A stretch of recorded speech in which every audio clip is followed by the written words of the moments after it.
हर metal की एक story होती है and every colour has a soul. Welcome to coat expert. ये सिर्फ एक बाइक का टैंक नहीं है, this is a time machine.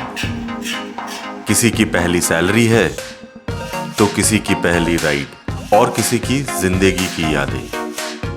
1984 में हीरो और होंडा ने इंडिया में एक रेवोल्यूशनरी स्टार्ट किया और उसके कारण 1985 में लॉन्च हुई हीरो होंडा CD100 बाइक, जो not just a motorcycle but India's middle class hero.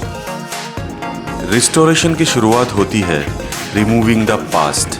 तो सबसे पहले हमने पुरानी डिकाल को स्ट्रिप किया टैंक के बॉडी से और फिर हीरो होंडा लोगो को केयरफुली सेपरेट किया टैंक से, because this logo is not just a metal, it is legacy.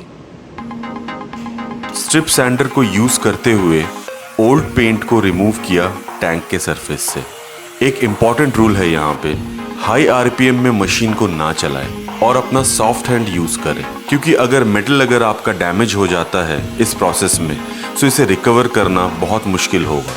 जैसे हम जानते हैं, professionals never compromise on foundation. Paint removal के बाद सरफेस को कोट एक्सपर्ट सैंडिंग डिस्क से इसे धीरे धीरे से लेवल किया। मैं यहाँ पे बताता चलूँ कि अगर आपको फाइन सरफेस चाहिए होगा तो आपको कम नंबर के डिस्क से हायर नंबर के डिस्क तक जाना है। जैसे कि हमने यहाँ पे 80 नंबर के डिस्क से ग्राइंडिंग चालू किया और 320 तक हम गए, क्योंकि जितना कम नंबर उतना रफ डिस्क होते हैं।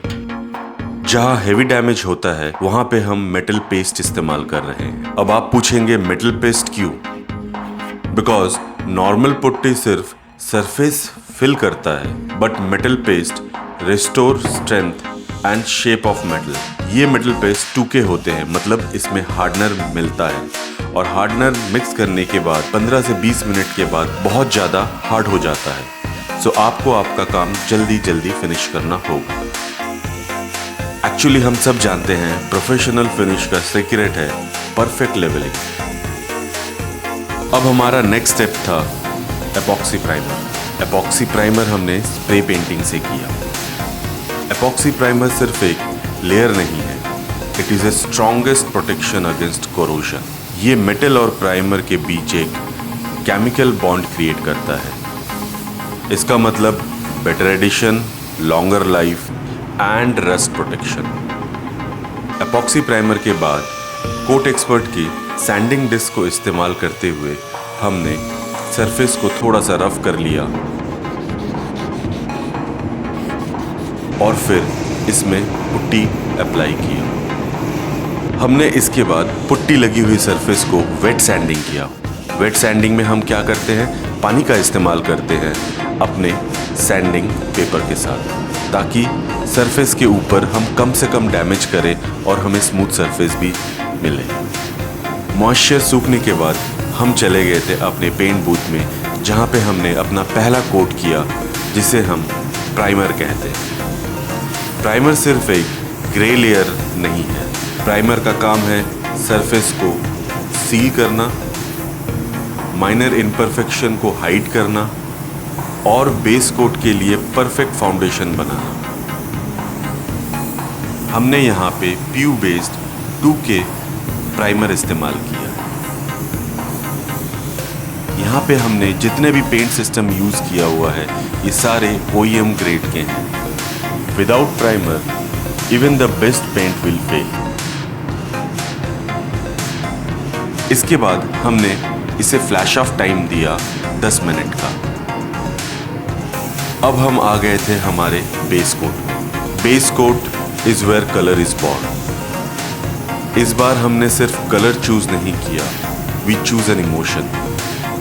ग्रीन सिर्फ एक शेड नहीं है, ग्रीन में लाइफ, ग्रीन में ग्रोथ, ग्रीन में रिवाइवल है और हम इस टैंक को रिवाइव ही कर रहे हैं। पुरानी मशीन, नया कलर, सेम सोल। यहाँ हम यूज कर रहे हैं 2K automotive grade PU based resin paints.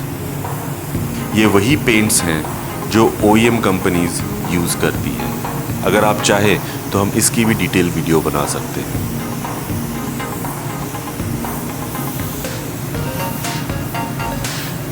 के PU पेंट्स का मतलब है high durability, deep colour, chemical resistance और लॉन्ग लास्टिंग ग्लॉस। इसीलिए ये टैंक सिर्फ पेंटेड नहीं है, it is OEM grade finish. हमने फिर इसे 10 मिनट का फ्लैश ऑफ टाइम दिया ताकि ये टच ड्राई हो जाए और हम चले गए हमारे क्लियर कोट। क्लियर कोट सिर्फ शाइन के लिए नहीं होता है। क्लियर कोट पेंट को प्रोटेक्ट करता है UV रे से, स्क्रैच से, केमिकल्स से और वेदर डैमेज से। क्लियर कोट ही देता है डेप्थ, रिफ्लेक्शन और premium look. Without clear coat colour incomplete होता है। इसके बाद हमने इसे ओवन में 80 डिग्री सेल्सियस में 30 मिनट्स के लिए बेक किया। हमने ग्लिटर वाले क्लियर कोट यूज़ किया था। बेकिंग के बाद हमारा पेंटिंग प्रोसेस ख़त्म हो चुका था। क्लियर कोट के बाद भी काम ख़त्म नहीं हुआ है अभी भी। नेक्स्ट स्टेप पेंट करेक्शन का था। अब आप पूछेंगे पेंट करेक्शन क्यों? बिकॉज शोरूम फिनिश एक्सीडेंटली नहीं आता है, it is engineered. Coat expert woollen pad के साथ हमने माइक्रो स्क्रैचेस, ऑरेंज पिल और स्वेल मार्क्स रिमूव किए। यहीं से पेंट को मिलता है डेप्थ, क्लियरिटी और प्रीमियम शाइन।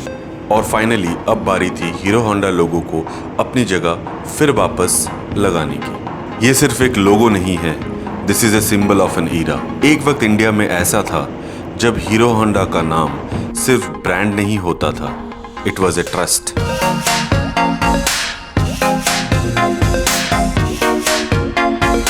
दो 2010 में हीरो और होंडा सेपरेट हो गए, बट हीरो होंडा की लेगेसी इंडिया से कभी सेपरेट नहीं हुई। ये सिर्फ रिस्टोरेशन नहीं है, this is tribute, this is respect.